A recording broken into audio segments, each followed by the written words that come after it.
18वां अध्याय। एक मुस्लिम चमत्कार प्रदर्शक।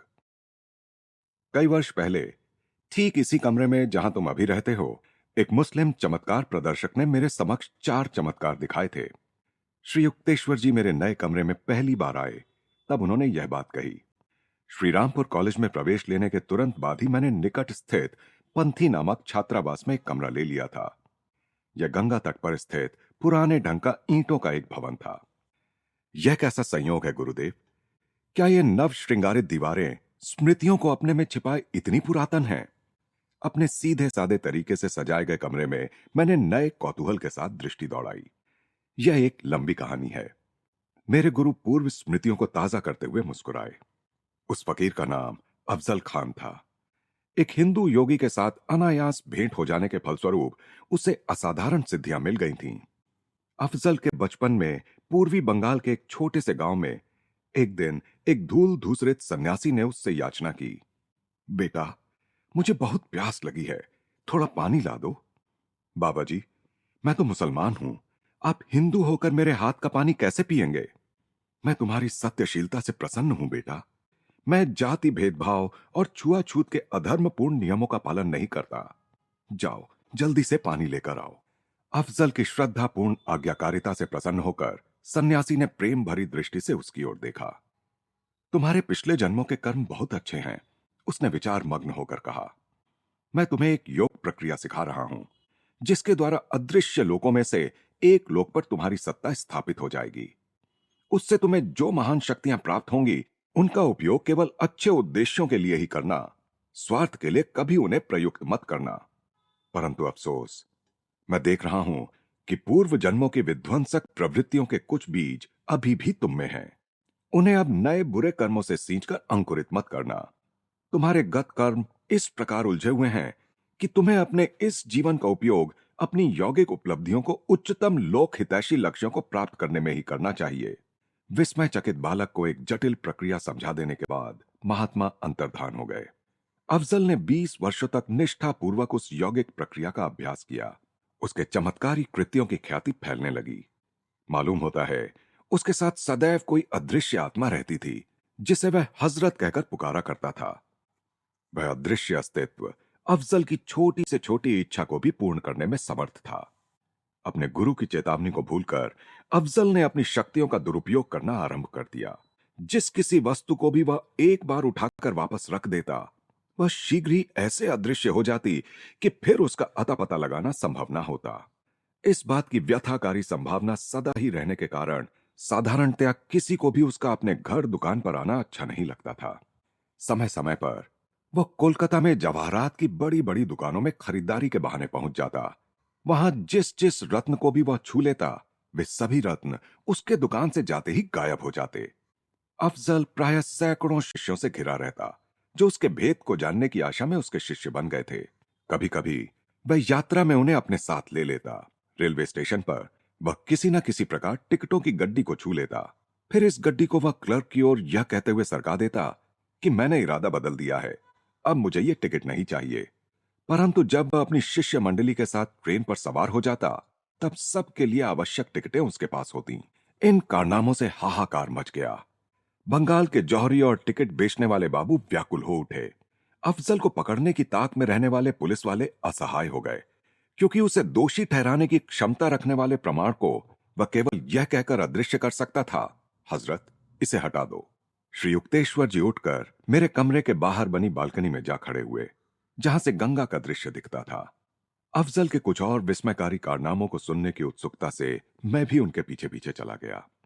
यह पंथी भवन पहले मेरे एक मित्र का था। उसकी अफजल से पहचान हो गई और उसने उसे यहां बुला लिया। मेरे मित्र ने लगभग 20 एक पड़ोसियों को भी बुला लिया, जिनमें मैं भी था। उस समय मैं एक नवयुवक मात्र था और इस सर्वविदित फकीर के प्रति मेरे मन में रोचक जिज्ञासा जाग उठी थी। गुरुदेव हंस पड़े। कोई बहुमूल्य वस्तु न पहनने की सावधानी मैंने बरती थी। अफजल ने मुझे कौतूहलपूर्ण दृष्टि से देखा, फिर कहा, तुम्हारे हाथ बड़े मजबूत हैं। नीचे बगीचे में जाओ, एक चिकना सा पत्थर उठा लाओ और उस पर खड़िया से अपना नाम लिखो। फिर उसे गंगा में जितनी दूर फेंक सकते हो फेंको। मैंने वैसा ही किया। जैसे ही पत्थर दूर गंगा की लहरों में डूब गया, वैसे ही अफजल ने फिर मुझसे कहा, इस घर के साथ साथ बहने वाले गंगा के पानी को एक बर्तन में भर कर ले आओ। जब मैं पानी भरकर बर्तन ले आया, तब अफजल ने पुकारा, हजरत, वो पत्थर इस बर्तन में डालो। तत्क्षण पत्थर वहां प्रकट हो गया। मैंने उसे बर्तन से निकाल कर देखा तो अपने नाम को उस पर यथावत पाया। उस कमरे में उपस्थित लोगों में मेरा बाबू नाम का एक मित्र भी था, जिसने सोने की पुरानी भारी घड़ी और चेन पहन रखी थी। अफजल ने अमंगल सूचक सराहना के साथ उनकी जांच परख की। शीघ्र ही वे गायब हो गईं। अफजल, कृपया मेरी घड़ी और चेन लौटा दो। मेरी अनमोल पारंपरिक संपत्ति है, बाबू रुआंसा होकर कह रहा था। थोड़ी देर तो अफजल निर्विकार चेहरा बनाकर मौन बैठा रहा। फिर उसने कहा, तुम्हारे घर की तिजोरी में 500 रुपया है, उसे मेरे पास ले आओ तो बताऊंगा तुम्हारी घड़ी कहां मिलेगी। व्याकुल हुआ बाबू तुरंत घर जाने के लिए निकल पड़ा। शीघ्र ही वह वापस आ गया और उसने अफजल को 500 रुपए दे दिए। अपने घर के पास की छोटी पुलिया पर जाओ और हजरत को अपनी घड़ी और चेन देने के लिए पुकारो, अफजल ने उससे कहा। बाबू तीर की तरह दौड़ा।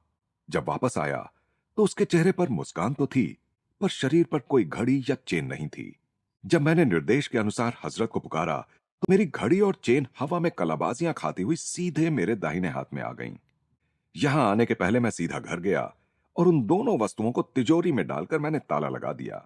घड़ी के बदले धन लिए जाने की उस हास्य शोकांतिका के प्रत्यक्षदर्शी बाबू के मित्र अफजल को तिरस्कार से घूर रहे थे। उन्हें शांत करने के लिए अफजल ने मृदु स्वर में कहा, आप लोगों को पीने के लिए जो भी चाहिए उसका केवल नाम बताइए, हजरत उसे तुरंत ला देगा। कुछ लोगों ने दूध मांगा तो अन्य लोगों ने फलों का रस मांगा। मुझे आश्चर्य नहीं हुआ जब बाबू ने विस्की मांगी। अफजल ने आदेश दिया। आज्ञाकारी हजरत ने तुरंत सीलबंद बोतलें वहां प्रस्तुत कर दी, जो धड़ाधड़ा कर जमीन पर गिर गईं। हर आदमी को अपनी अपनी पसंद का पेय मिल गया। चौथे चमत्कार का आश्वासन बाबू के लिए तो निश्चय ही सुखदायी था। अफजल ने सबको वहीं पर भोजन देने का प्रस्ताव दिया। सबसे महंगा भोजन मंगाते हैं, बाबू ने खिन्न स्वर में कहा। मुझे अपने 500 रुपए के बदले पूरा राजसी भोज चाहिए। सब व्यंजन सोने की थालियों में परोसे होने चाहिए। जैसे ही सब लोगों ने अपनी अपनी पसंद बता दी, अफजल ने सतत तत्पर हजरत को आदेश दिया। बर्तनों की खनखनाहट सुनाई दी। मसालेदार सब्जियों, गरम गरम पूरियों और अनेक बेमौसमी फलों से भरे सोने के बड़े बड़े थाल शून्य में से हमारे सामने जमीन पर प्रकट हुए। भोजन की हर चीज अत्यंत स्वादिष्ट थी। 1 घंटे तक खाना पीना चलने के बाद हम लोग कमरे से बाहर जाने लगे। इतने में बड़े जोर की खनखनाहट की ध्वनि सुनाई दी, मानो सब बर्तनों को एकत्र किया जा रहा हो। हमने मुड़कर देखा तो वहां थालियों की या बचे हुए भोजन की भी कोई निशानी शेष नहीं थी। गुरुजी, मैं बीच ही में बोल पड़ा, यदि अफजल सोने की थालियों जैसी चीजें भी इतनी आसानी से प्राप्त कर सकता था, तो उसे दूसरों की संपत्ति की लालसा क्यों थी? अफजल आध्यात्मिक दृष्टि से बहुत उन्नत नहीं था, श्री युक्तेश्वर जी ने कहा। योग की एक विशेष प्रक्रिया पर प्रभुत्व पा लेने से उसकी पहुंच एक ऐसे सूक्ष्म लोक तक हो गई थी जहां किसी भी इच्छा को तुरंत मूर्त रूप दिया जा सकता है। हजरत, जो उस सूक्ष्म लोक का एक जीव था, की सहायता से अफजल अपनी प्रबल इच्छा शक्ति के द्वारा सूक्ष्म ऊर्जा से किसी भी वस्तु के अणुओं को खींचकर उस वस्तु को प्रकट कर सकता था। परंतु इस प्रकार सूक्ष्म शक्ति को मूर्त रूप देकर तैयार की गई वस्तुओं की रचना ही ऐसी होती है कि ये थोड़े समय के लिए ही अस्तित्व में रह सकती हैं। अफजल को अभी भी इस जगत की संपत्ति की तृष्णा थी, जिसे कमाने के लिए अधिक मेहनत तो करनी पड़ती है, पर जो अधिक टिकाऊ भी होती है। मैं हंस पड़ा। वह भी तो कभी कभी अनोखे ढंग से गायब हो जाती है। अफजल ईश्वर प्राप्त संत नहीं था। गुरुदेव आगे कहते गए, स्थायी और कल्याणप्रद प्रकार के चमत्कार केवल सच्चे संत ही कर सकते हैं, क्योंकि वे सर्वशक्तिमान जगत सृष्टा के साथ एकात्मता प्राप्त कर चुके होते हैं। अफजल केवल एक साधारण मनुष्य था, जिसे एक ऐसे सूक्ष्म लोक में प्रवेश करने की असाधारण शक्ति प्राप्त थी जहां मर्त्य मानव मृत्यु के पहले प्रवेश नहीं कर सकते। अब मेरी समझ में आ गया गुरुजी, परलोक में काफी मोहक आकर्षण जान पड़ते हैं। गुरुदेव इससे सहमत हो गए। मैंने उस दिन के बाद अफजल को फिर कभी नहीं देखा।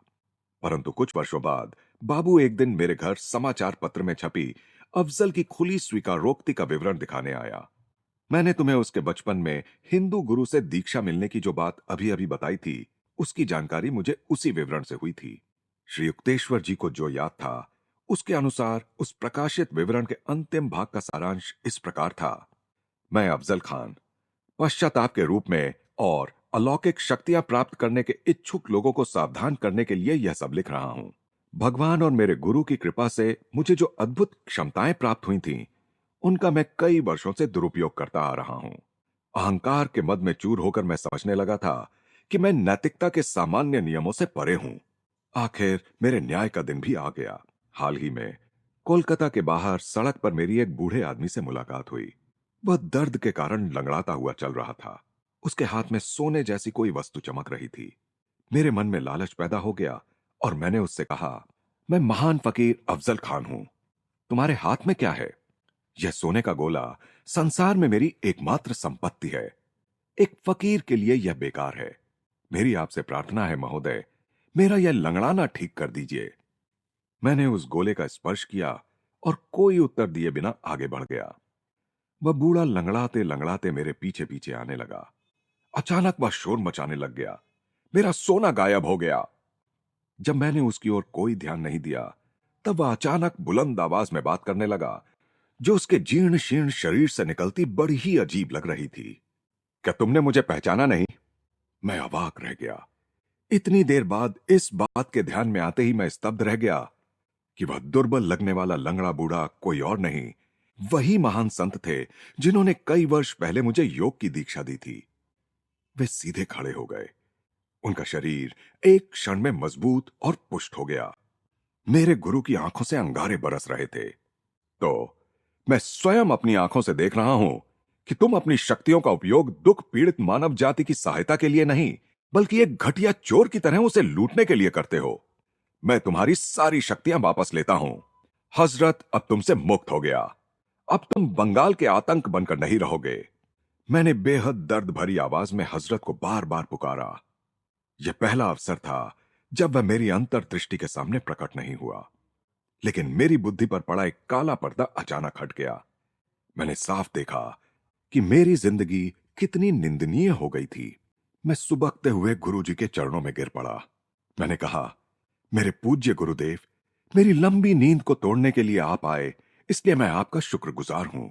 मैं आपसे वादा करता हूं कि मैं अपनी सारी सांसारिक महत्वाकांक्षाओं को त्याग कर भगवान का ध्यान करने के लिए पर्वतों में चला जाऊंगा, और आशा करता हूं कि इससे मेरे पाप भरे अतीत का प्रायश्चित हो जाएगा। मेरे गुरु चुपचाप खड़े सहानुभूतिपूर्वक मुझे देखते रहे। आखिर उन्होंने कहा, मैं तुम्हारे हृदय की सच्चाई को देख रहा हूं।